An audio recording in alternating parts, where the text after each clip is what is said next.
Alors, j'ai perdu patience et je les ai expulsés. J'avais un petit groupe d'amis qui avait décidé d'organiser une soirée jeu chez moi. Mon ami Nick m'a demandé s'il pouvait amener sa nouvelle petite amie, Pam. J'ai dit oui, puisqu'aucun de nous ne la connaissait encore. Ils sortaient ensemble depuis 3 mois, donc cela semblait être le moment idéal pour la présenter au groupe. Le soir venu, Nick et Pam furent les derniers à arriver. Elle a salué tout le monde, et Nick l'a présentée. Je l'ai accueillie chez moi et me suis présenté avec mon nom complet. Elle est restée silencieuse et m'a demandé de répéter. J'ai trouvé ça un peu étrange, mais j'ai répété mon nom, un faux nom dans ce cas. Disons André Gimné Manceau. Elle a crié et est tombée à genoux. Nick a immédiatement tenté de la consoler et de la calmer. Il se trouve qu'elle a une peur des tueurs en série, et je partage le même nom de famille qu'un des tueurs en série de l'État où je vis, car malheureusement, je suis aussi un parent éloigné de lui. Ce n'était pas un cas très médiatisé, mais suffisamment connu localement pour que certaines personnes se demandent si j'avais un lien avec lui. C'est une information assez lourde, donc je ne le dis pas à tout le monde. Mes amis le savaient déjà à ce stade, mais pas Pam. Nick a dit qu'elle irait bien dans un moment, mais elle a ensuite crié « Comment as-tu pu m'amener ici, monstre ?» Cela m'a semblé très inhabituel, alors j'ai demandé ce qui n'allait pas. Elle a dit que sa grand-tante était l'une des victimes et qu'il n'avait jamais retrouvé son corps. J'ai dit que j'étais désolé, mais que je ne pouvais rien y faire. C'est là que j'ai perdu patience et les ai expulsés. Je suis lié à Charmanson de nouveau. Ce n'est pas le vrai nom, mais cela ne signifie pas que je vais tuer quelqu'un comme lui l'a fait. Puis, elle a crié que je devais partir, et Nick m'a dit de partir jusqu'à ce qu'elle se calme. C'est là que j'ai perdu patience et lui ai dit que c'était ma maison, donc c'était à eux de partir. Il m'a demandé d'être raisonnable et compréhensif, car c'était quelque chose de très difficile pour Pam à surmonter. Mais c'est là où, peut-être, j'ai été l'idiot. J'ai pris mes clés dans la cuisine, et en passant par le salon, j'ai entendu Pam dire « Je n'arrive pas à croire que tu m'as amené dans la maison d'un tueur. » C'est là que j'ai explosé. J'ai crié qu'elle avait beaucoup de culot pour agir de cette façon lors de notre première rencontre et comment elle osait exiger que je quitte ma propre maison en me traitant de tueur. J'ai pris leurs affaires, les ai jetées dehors et leur ai exigé de partir immédiatement. Pam continuait de crier et de pleurer, et Nick m'a demandé d'être raisonnable. Je lui ai dit d'aller se faire foutre s'il pensait que c'était normal que sa petite amie m'insulte de cette façon. Après les avoir expulsés, nos autres amis ont commencé à discuter de comment j'avais pu être si idiot avec quelqu'un qui faisait une crise de panique. D'autres m'ont défendu, disant que Pam avait dépassé les limites et que Nick n'avait rien fait pour défendre son amie face à une petite amie de 3 mois. Ils pensaient que c'était sa faute à elle d'avoir exagéré et d'être aussi exigeante à cause d'une crise de panique, et que Nick ne faisait qu'encourager son comportement. Nick a exigé des excuses pour Pam et pour lui, et j'ai dit que cela n'allait pas arriver. Après qu'elle m'ait manqué de respect, la partie mesquine de moi a commencé à appeler ma maison la maison des meurtres. Dans le chat de groupe avec les amis qui sont de mon côté, je pense que ce surnom va rester. Après cette nuit-là, je pensais que les choses allaient se calmer. Après tout, Pam et Nick étaient déjà partis de chez moi et j'avais clairement indiqué qu'il n'y aurait pas d'excuses. Mais, comme dans toute situation impliquant un groupe d'amis, les choses ne sont pas aussi simples. Le lendemain, le groupe d'amis a commencé à se diviser encore plus, et la confusion n'a fait qu'augmenter. Nick a cessé de me parler directement, mais a commencé à envoyer des messages dans le groupe, essayant de monter certaines personnes contre moi. Il a posté quelque chose comme « Mec, je ne comprends pas comment vous pouvez soutenir quelqu'un qui a expulsé une femme en pleine crise de panique. Ce n'est pas seulement insensible, c'est cruel. » Cela m'a profondément irrité. J'étais déjà furieux de la façon dont il avait géré la situation chez moi, et maintenant il essayait de me faire passer pour un monstre dans le groupe. Comme prévu, certains amis ont commencé à prendre parti. Un des gars, Daniel, a répondu immédiatement « Nick, je pense que tu exagères. Pam était complètement hors de contrôle, et toi, en tant que petit ami, tu aurais dû faire plus pour la calmer. Ce n'était pas juste de s'attendre à ce que l'autre quitte sa propre maison pour ça. » D'autres sont restés silencieux, mais je savais que ça n'allait pas en rester là. Pam, quant à elle, n'était pas du tout satisfaite de laisser la situation s'éteindre. Elle a réussi à obtenir le numéro de certaines des autres petites amies du groupe et a commencé à leur envoyer des messages privés. Je ne savais pas ce qu'elle leur disait, mais j'ai commencé à remarquer un éloignement. Certaines personnes qui m'envoyaient fréquemment des messages étaient soudainement plus froides, distantes. C'est alors qu'une de mes amies, Clara, m'a envoyé une capture d'écran d'un message que Pam avait envoyé à la petite amie de Daniel. Pam me dépeignait essentiellement comme un psychopathe, affirmant que j'avais déjà menacé des gens dans le passé à cause de mon historique familial. C'était la goutte d'eau qui faisait déborder le vase. Je ne savais pas d'où elle tirait cette idée, mais Pam essayait clairement de détruire ma réputation. J'ai pris mon téléphone et appelé Nick, décidé à résoudre cela une bonne fois pour toutes. Il n'a pas répondu. J'ai essayé d'envoyer des messages, et tout ce que j'ai reçu en retour, c'est « Je ne suis pas d'humeur à parler maintenant, tu devrais peut-être réfléchir à ce que tu as fait. » Il était évident que Pam manipulait la situation et que Nick prenait aveuglément son parti. J'ai décidé que si Nick ne voulait pas résoudre cela comme des adultes, je n'allais pas rester les bras croisés.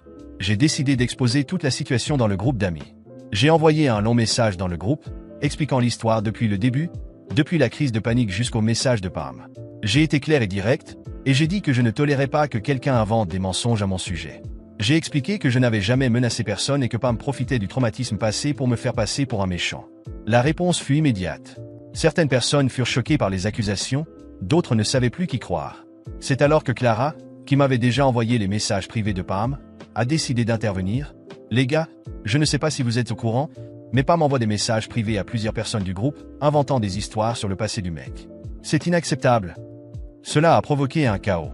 Certaines personnes se sont rangées de mon côté, tandis que d'autres ont commencé à douter de la véracité de mes propos, et bien sûr, Nick n'a pas dit un mot. Il a simplement quitté le groupe de discussion. À ce stade, la situation s'était déjà propagée. J'ai appris que Pam racontait sa version de l'histoire dans d'autres cercles, essayant de me diffamer sur les réseaux sociaux. Elle a posté quelque chose comme « Faites attention à qui vous appelez ami, certaines personnes ont des secrets sombres que vous n'imaginez même pas. » C'était aller trop loin. Je savais que j'allais devoir faire quelque chose de plus sérieux pour me protéger. J'ai consulté un avocat et lui ai expliqué la situation. Il m'a dit que j'avais des bases solides pour une plainte en diffamation, surtout si elle continuait à propager ses mensonges. Je ne voulais pas en arriver là, mais Pam ne me laissait pas vraiment le choix. J'ai prévenu le groupe d'amis que si Pam ne cessait pas de mentir, je prendrais des mesures légales. Le plus surprenant fut la réaction de Nick. Quelques jours plus tard, il m'a finalement envoyé un message. Il a dit qu'il était submergé et que Pam n'allait pas bien. Apparemment, elle faisait des crises constantes depuis la nuit de l'incident, et il m'a demandé de reconsidérer l'idée de la poursuivre en justice, car cela ne ferait qu'aggraver la situation. Nick semblait plus préoccupé par le bien-être émotionnel de Pam que par la vérité. Je me suis senti trahi, mais je savais aussi que je devais me protéger. Ma réponse fut ferme. Je lui ai dit que je regrettais que Pam traverse cela, mais qu'elle s'était elle-même mise dans cette situation en répandant des mensonges à mon sujet. Si Nick voulait rester à ses côtés, c'était son choix, mais je n'allais pas permettre que ma réputation soit détruite à cause de ses paranoïas. J'ai précisé qu'à partir de ce moment, mon avocat s'occuperait de tout. Nick n'a plus répondu, et j'ai commencé à prendre mes distances avec les amis qui restaient proches de lui. Certains m'ont soutenu, disant que j'avais raison, que Pam avait tout exagéré, mais d'autres semblaient mal à l'aise avec l'idée de prendre parti. Les semaines passèrent, et les choses commencèrent à se calmer. Pam et Nick ne réapparurent à aucune autre réunion, et les messages malveillants de Pam disparurent des réseaux sociaux. Je pense que la menace d'un procès a fait son effet. Cependant, le groupe d'amis n'était plus jamais le même.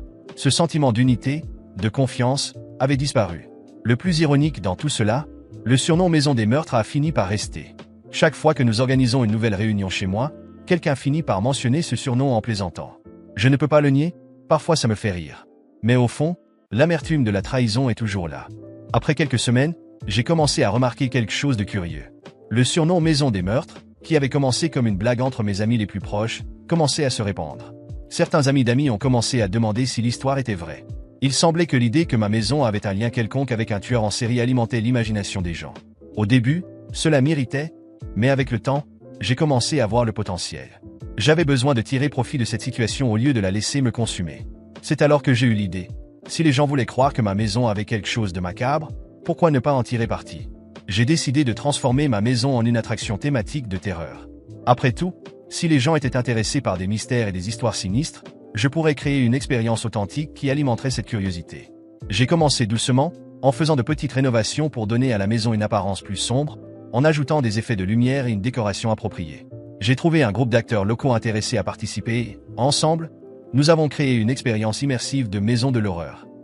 J'ai publié des annonces sur les réseaux sociaux et les sites de tourisme locaux, proposant des visites guidées et des événements thématiques en soirée.